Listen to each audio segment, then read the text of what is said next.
खबरें होती हैं हमारी विशेष, जिनमें से कुछ रह गया है शेष, और उसी को ही आप सभी के सामने प्रस्तुत करने के लिए हाजिर हूं मैं, आपका अपना एसएस राठौर। दर्शकों, घोटालों की अगर बात करें फरीदाबाद के अंदर, तो वो घोटाले करोड़ों से अब अरबों तक पहुंचने की कगार पर हैं। नेताओं और मंत्रियों की बात करें तो वो सिर्फ और सिर्फ जनता को लॉलीपॉप देने का काम कर रहे हैं, जनता को गुमराह करने का काम कर रहे हैं और जनता को इस तरह से भ्रमित कर रहे हैं कि कैसे भी वो जनता के वोट लूट लें।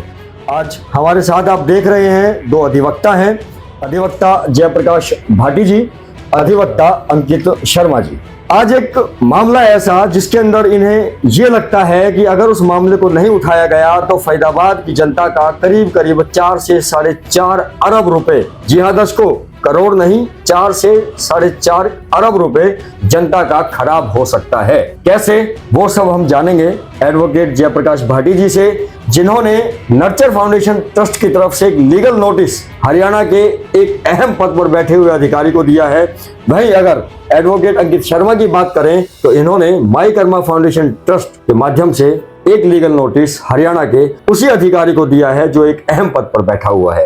आप दोनों अधिवक्ताओं का हमारी इस खबर में बहुत बहुत स्वागत, बहुत बहुत आभार। 4 अरब सुनने से ही कहते हैं कि कानों के जो कीड़े हैं वो झड़ते हुए से नजर आएंगे उन लोगों के जिन्होंने कुछ घपला करने की जो है कोशिश की है। सबसे पहले तो मैं आपका राठौर साहब ATN न्यूज़ के सभी दर्शकों का बहुत बहुत वंदन करता हूं, और बड़े मेरे लिए खुशी की बात है इस समाज सेवा से जुड़ी हुई मुहिम जो नर्चर फाउंडेशन और मेरे साथी माई कर्मा ट्रस्ट से भी जो हम लोग चला रहे हैं कि किस तरह फरीदाबाद से भ्रष्टाचार को रोका जाए और फरीदाबाद में अफसरों द्वारा की जाने वाली गलतियों पे अंकुश या लगाम लगाया जाए। ये हमारी मुहिम है जिसके लिए हम दिन रात प्रयासरत रहते हैं। बड़ी खुशी और गर्व की बात थी जिस दिन हमने ये सुना था कि इंटरनेशनल कन्वेंशन सेंटर, ये तस्वीर और कुछ पन्ने में पलट कर दिखाऊंगा कि ये इंटरनेशनल कन्वेंशन सेंटर, उस कन्वेंशन सेंटर को इंटरनेशनल लेवल का बनाने के लिए इस 18 मंजिला इमारत की नींव रखी जानी है, और जो हमारे भारत वर्ष का ही नहीं पूरे विश्व में हमारी फरीदाबाद को एक नई पहचान दिलाने वाला था, उसका सभी तरीके से नुकसान पहुंचाने के लिए अधिकारी जो हैं, जिन्होंने जो इसी काम के लिए भारत सरकार ने जिन्हें अपॉइंट कर रखा है कि आप अच्छे से अच्छा काम करके दिखाएं, पर वो भारत सरकार के कामों को पलीता लगाने में क्या काम कर रहे हैं वो मैं आपको अभी विद रिकॉर्ड और सारे प्रूफ के साथ दिखाऊंगा। 200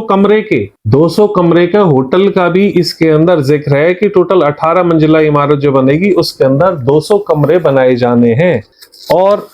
आगे क्या होता है वो मैं नेक्स्ट डॉक्यूमेंट अपना दिखाता हूं कि एक एक्ट बना है, हर एक इस एक्ट का नाम पढ़ के बताता हूं मैं। Haryana government gazette extraordinary November 4, 2010 को ये एक एक्ट बना था, जिस एक्ट का नाम है the Haryana service of engineers group A public works building and roads department act 2010। ये वो एक्ट है जिसकी प्रति मैं आपको दिखा रहा हूं। इस एक्ट के मुताबिक जो भी जितने भी ऑफिसर्स ए ग्रेड के हैं उनकी अपॉइंटमेंट किस तरह होगी और उनके प्रमोशंस किस तरह होंगे, उनके कार्य क्षेत्र क्या रहेंगे, ये सारी चीजें इस एक्ट के अंदर डिफाइन की हुई हैं। सेक्शन 3 इस एक्ट का ये मैं आपके सामने दिखा रहा हूं दर्शकों, आप सभी ये लोग जाने कि इन कार्यरत अधिकारियों ने किस तरह ये सब गड़बड़बाजियां कर रखी हैं, किस तरह ये कानून को भी पलीता लगाने का काम कर रहे हैं। सेक्शन 3 को मैं एक बार डिफाइन करता हूं आपके सामने।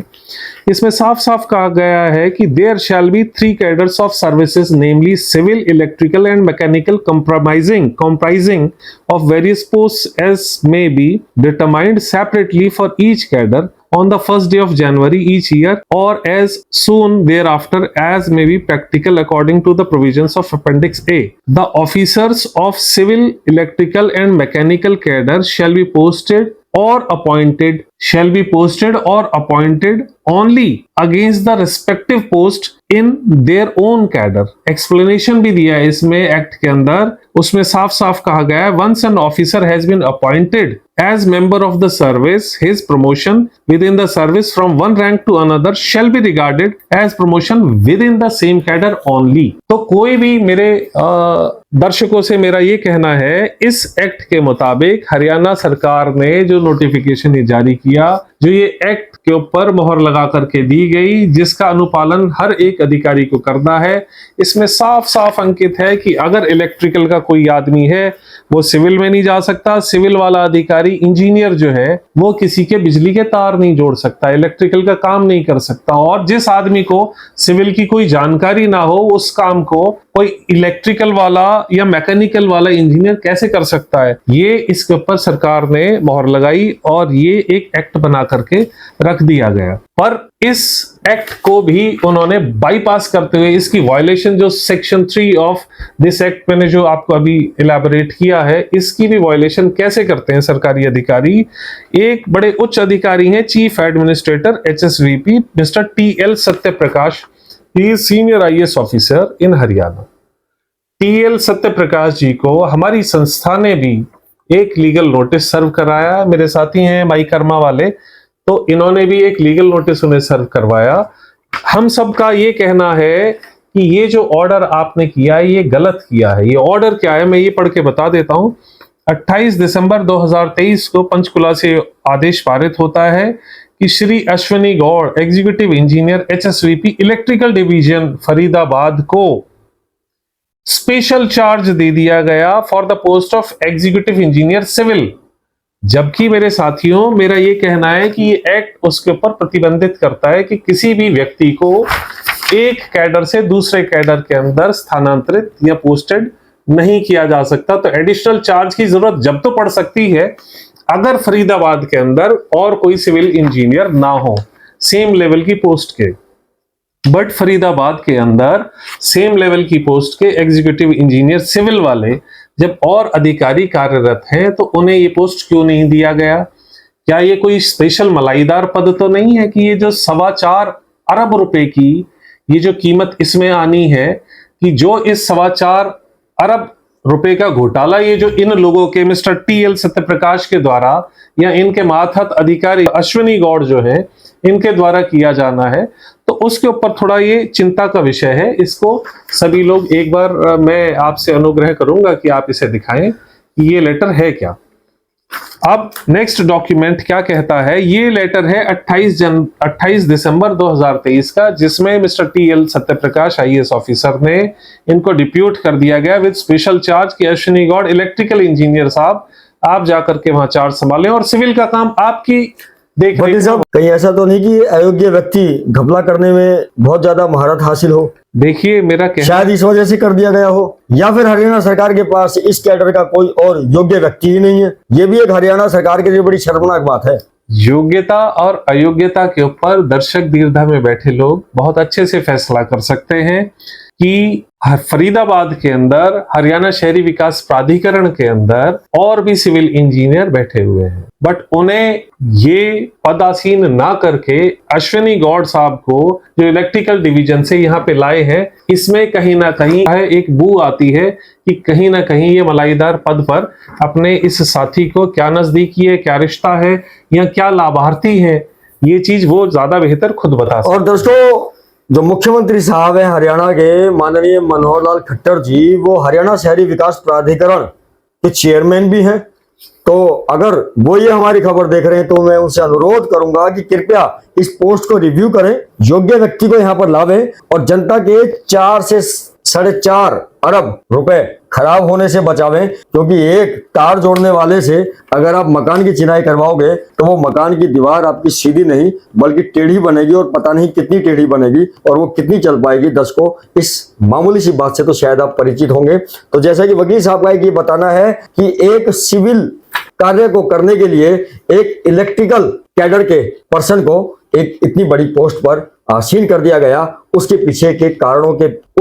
कारणों को जानने की आवश्यकता है। हाँ, अगर एक इलेक्ट्रिकल फील्ड का बंदा सिविल का काम करेगा तो वो कैसी बिल्डिंग बनाएगा, उसकी क्या क्वालिटी होगी, उसकी क्या मियाद होगी, और वो अपने अधीनस्थों के किए हुए कार्य को किस हद तक चेक कर पाएगा, क्योंकि उस कार्य के बारे में उसे खुद जानकारी नहीं, वो कैसे चेक कर पाएगा। तो आखिरकार ये जो जनता के पैसे लग के इतनी बड़ी बिल्डिंग बन रही है जो पूरे विश्व के अंदर फरीदाबाद और भारत का नाम रोशन करेगी, उसकी क्वालिटी कितनी खराब हो सकती है, इस आशंका से भयभीत हैं फरीदाबाद के लोग। जहां एक और